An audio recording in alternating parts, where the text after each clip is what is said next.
నిద్ర చాలనప్పుడు, పని ఒత్తిడి ఎక్కువైనప్పుడు తల నొప్పిగా అనిపించడం మామూలే. ఇలాంటప్పుడు ఒక కప్పు కాఫీ లేదా టీ తాగితే వెంటనే తలనొప్పి తగ్గిపోతుంది. అయితే తలనొప్పిలోనే మైగ్రేన్ అనే మహా తలనొప్పి ఒకటి ఉంది. తలలో నరాలు చిట్లిపోతున్నాయా, తలపై ఎవరైనా సుత్తులతో బాదుతున్నారా అన్నంతగా వేధిస్తుంది. మరీ ముఖ్యంగా మైగ్రేన్ అనేది మహిళల్లో ఎక్కువగా కనిపిస్తుంది. మైగ్రేన్ బాధల్ని తట్టుకోలేక చాలామంది ఆత్మహత్య ఆలోచనలు సైతం చేస్తుంటారు. నిత్య జీవితాన్ని దుర్భరంగా మార్చే మైగ్రేన్ గురించిన పూర్తి వివరాల్ని డాక్టర్ని అడిగి ఇప్పుడు తెలుసుకుందాం.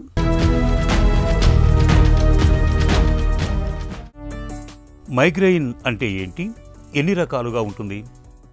మైగ్రేన్ అనేది చాలా కామన్గా వచ్చే తలనొప్పి అండి. దీన్ని రెండు రకాలుగా చెప్తారు. అంటే మేజర్ క్లాసిఫికేషన్ ఏంటంటే migraine with aura, migraine without aura అంటారు.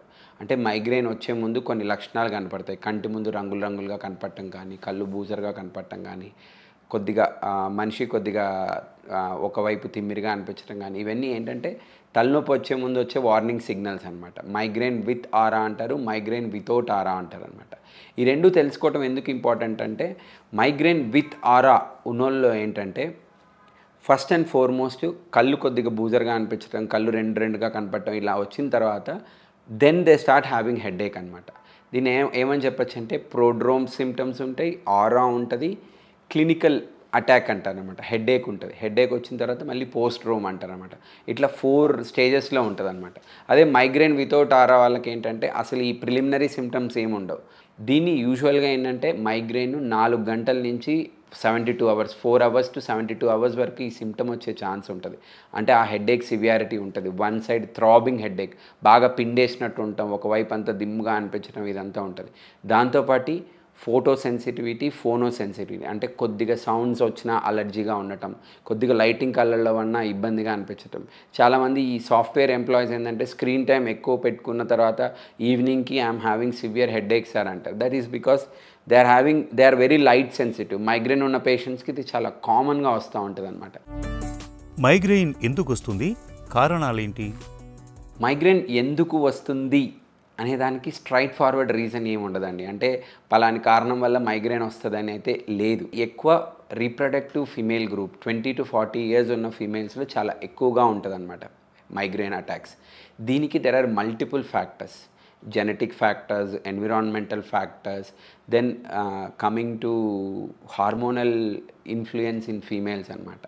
ఇంకోటి ఎన్విరాన్మెంటల్ అండ్ జెనెటిక్ ఫ్యాక్టర్స్. కొద్దిమందికి కొద్ది అలర్జీస్ వల్ల హెడేక్ కామన్గా రావచ్చు.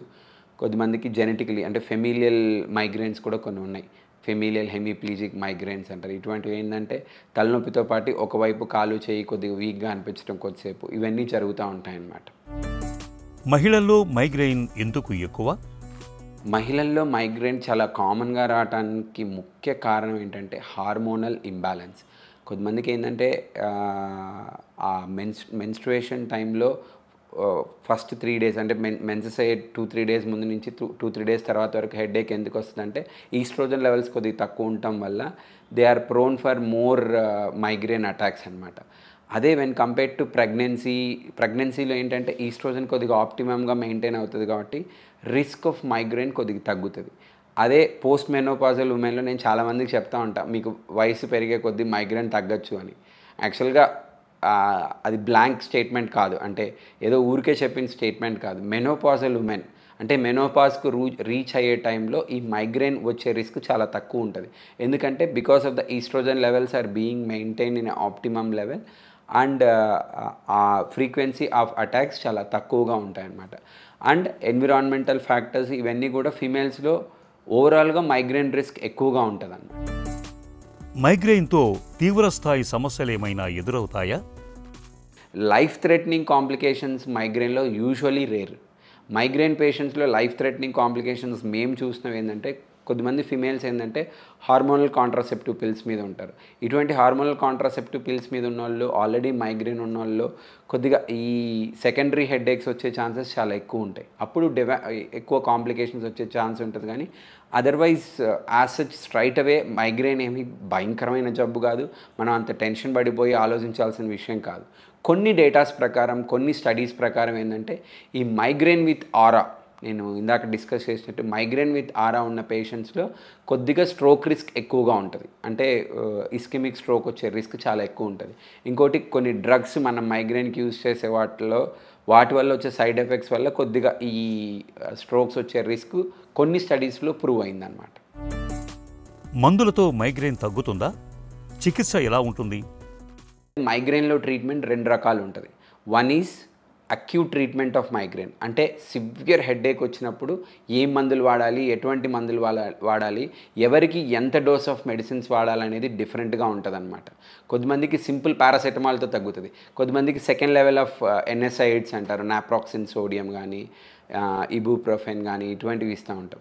కొంతమంది నెక్స్ట్ లెవెల్కి వెళ్ళిన వాళ్ళకి ట్రిప్టాన్స్ అంటారు అనమాట. అక్యూట్ అటాక్ని మెయింటైన్ చేయడానికి ట్రిప్టాన్స్ ఇస్తూ ఉంటాం అనమాట. ఒక్కొక్కరికి సివియారిటీని బట్టి డిఫరెంట్ ఉంటుంది. దట్ ఈస్ అక్యూట్ అటాక్లో వచ్చే ట్రీట్మెంట్స్. ఇంకోటి ఎక్కువసార్లు రాకుండా ప్రొఫిలాక్టిక్ మెడిసిన్స్ అనేది ఎందుకు వాడాలి అంటే ఫ్రీక్వెన్సీ ఆఫ్ అటాక్స్ ఎక్కువ ఉంటాయి. కొంతమందికి వారానికి 3-4 రోజులు మైగ్రేన్ అటాక్స్ రావటము, బాగా వాళ్ళ వర్క్ డిస్టర్బ్ అయిపోవటము, ఇంట్లో పనుల మీద కాన్సన్ట్రేట్ చేయలేకపోవటము, ఇటువంటి వాళ్ళకి వి అడ్వైజ్ ప్రొఫిలాక్టిక్ మెడిసిన్స్ కూడా ఏంటంటే అరౌండ్ 3 to 6 months యూజ్ చేసి అవి ఎలా అంటే they are helping them out in decreasing the ఫ్రీక్వెన్సీనా ఇదంతా అనలైజ్ చేసుకొని మళ్ళీ మెడిసిన్స్ అడ్జస్ట్ చేస్తాం అనమాట. Now we have injections even to migraine, అంటే మంత్లీ వన్స్ కానీ మంత్లీ థ్రైస్ ఇచ్చే ఇంజెక్షన్స్ ఉన్నాయి. వీటి వల్ల ఏంటంటే హెడేక్ ఫ్రీక్వెన్సీ ఎక్కువ రాకుండా చేయొచ్చు, ప్లస్ సివియారిటీ ఆఫ్ మైగ్రేన్ తగ్గించడం కూడా పాసిబిలిటీ ఉంటుంది అనమాట. మైగ్రేన్కి డెఫినెట్గా ట్రీట్మెంట్ ఉంది. It is different from every patient. అంటే ఒక డ్రగ్ ఇస్తే ఇంకా జీవితంలో తలనొప్పి రాదు అనే మాట ఎవరైనా డాక్టర్ చెప్పాడంటే అది మోసం చేసినట్టే. మైగ్రేన్ ప్రేరేపకాల విషయంలో ఏం చేయాలి? ఎలాంటి జాగ్రత్తలు తీసుకోవాలి? మైగ్రేన్లో మెయిన్గా ఏంటంటే లైఫ్ స్టైల్ మోడిఫికేషన్ అనేది ప్రతి పేషెంట్కి మేము ఓపీలో చెప్తూ ఉంటాం అనమాట. మనకి మోస్ట్ కామన్గా వచ్చే పేషెంట్స్ ఎలా ఉంటారంటే సాఫ్ట్వేర్ ఇంజనీర్స్ కానీ, కాలేజ్ గోయింగ్ స్టూడెంట్స్ కానీ, స్కూల్ గోయింగ్ స్టూడెంట్స్ కానీ ఉంటారనమాట. ఇటువంటి వాళ్ళల్లో మోస్ట్ కామన్ రిస్క్ ఫ్యాక్టర్ నేను చూసిందంటే స్లీప్ డిప్రైవేషన్. ఏంటంటే నైట్ అంతా ఇన్స్టాగ్రామ్ రీల్స్ చూసుకుంటా, యూట్యూబ్ వీడియోస్ చూసుకుంటా, స్క్రోల్ చేసుకుంటా స్క్రీన్ టైం పెరిగిన వాళ్ళలో ఫ్రీక్వెన్సీ ఆఫ్ హెడేక్స్ చాలా ఎక్కువ పెరిగాయండి. And those people are more prone for other disorders also. అట్లా కంటిన్యూస్గా ఫోన్ చూసుకోవటం, స్క్రీన్ చూసుకోవటం వల్ల ఐస్ దెబ్బతింటాయి. Plus they are more prone for obesity, mobility లేకపోవడం, అలానే కూర్చోవటం వల్ల they are more prone for obesity. ఇంకోటి కొంతమందికి ఏంటంటే జర్నీస్లో ఉన్నప్పుడు హెడేక్ ట్రిగ్గర్ అవటం. ఇటువంటి వాళ్ళల్లో ఏంటంటే కొద్దిగా ముందుగానే, అంటే ఫర్ ఎగ్జాంపుల్ నాకు సివియారిటీ ఆఫ్ హెడేక్ ఎక్కువ రావచ్చు, జర్నీ నేను అవాయిడ్ చేయలేను, ఇటువంటి వాళ్ళలో ఏంటంటే సింపుల్ మెడిసిన్స్ ఉంటాయి. ఆ మెడిసిన్ వేసుకొని మనం జర్నీ స్టార్ట్ చేస్తే ఆ జర్నీలో మనకి ఆ అటాక్ రాకుండా ఉంటుంది. ప్లస్ ఫ్రీక్వెంట్ బ్రేక్స్ తీసుకోవడం బెటర్. అంటే నాకు లాంగ్ టర్మ్ జర్నీ పడదు అంటే ఫ్రీక్వెంట్ బ్రేక్స్ తీసుకుంటే అది బెటర్. ఇంకోటి ఎక్సెసివ్ ఫుడ్ ఇంటేక్, అంటే కరెక్ట్గా ప్లాన్డ్ డైట్ లేకపోవటం. అంటే నేను బిజీగా ఉన్నాను, నేను లంచ్ 5కి చేస్తాను, డిన్నర్ 2కి చేస్తాను, నైట్ 1 o'clock చేస్తానంటే కుదరదు. You should have proper food habits. Food skip చేసినా కూడా that will help to trigger your migraine. So ఈ లైఫ్ స్టైల్ మోడిఫికేషన్స్ అన్నీ చేసుకోగలిగితే మోస్ట్లీ మెడిసిన్స్ లేకుండానే మీ మైగ్రేన్ని ట్యాకిల్ చేయొచ్చు మీరు. మైగ్రేన్ మొదలైనప్పుడు అది తగ్గే వరకు చాలినంత విశ్రాంతి తీసుకోవాలి. చీకటి గదిలో ప్రశాంతంగా పడుకోవడం మేలు. వెలుతురు, శబ్దాలకు సాధ్యమైనంత దూరంగా ఉండాలి. మైగ్రేన్ బాధలు మరీ తీవ్రంగా ఉన్నప్పుడు డాక్టర్ని సంప్రదించి తగిన వైద్య సాయం తీసుకోవాలి.